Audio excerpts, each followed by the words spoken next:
When you have data that includes dates, there are several date-specific calculations you can perform. These date functions have many different uses, like calculating the difference between two dates, or adding time to an existing date. Each function uses a date or date time field in some way.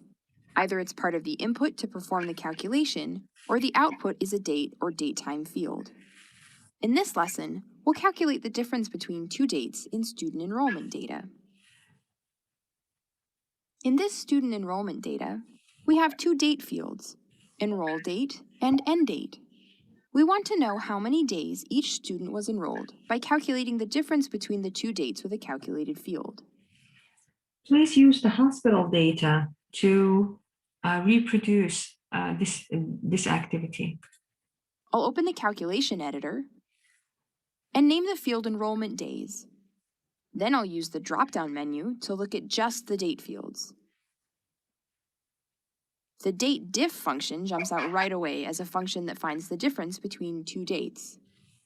Once date diff is selected from the list, we can see the syntax for this function and an example of the expected input and output.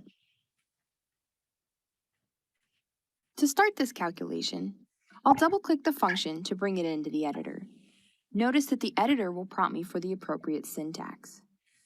In many date functions, it's necessary to input the date part to tell Tableau at what level to perform the calculation, like day, or week, or minute.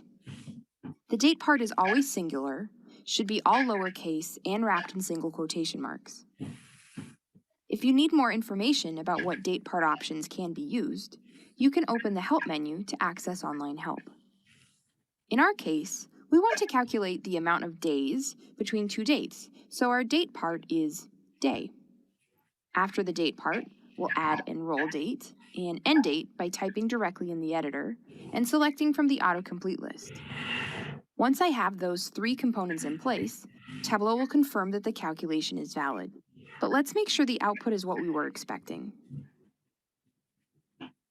I like to check my calculations by viewing them in a table. We already have a view with student name, enroll date, and end date in a text table.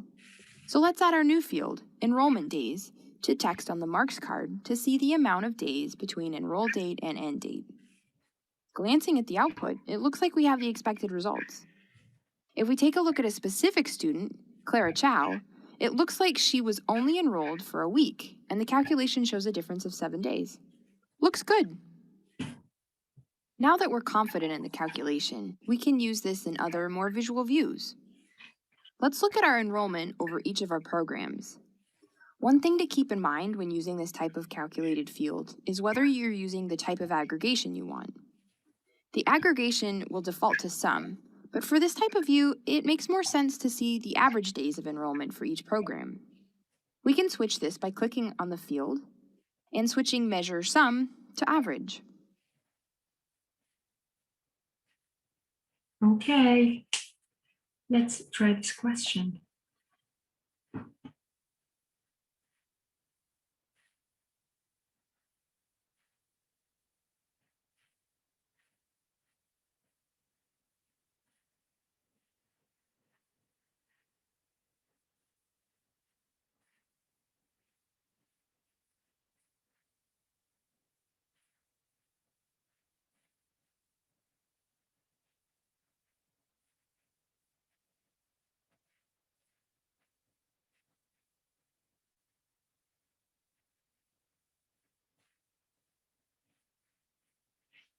Okay, so you may be thinking, the answer might be a list of the week numbers that makes up the difference between the dates, the week numbers, or a number representing the number of weeks between the interview. Week numbers means week 56, week 5, week 7. This is the number of weeks is the interval in between. So this is supposed to be the correct answer. Calculations with date fields can be quickly built from the calculation editor. Just keep in mind that date parts should be indicated in quotation marks and watch the syntax. Now you're ready to customize your dates. Okay, Thank you.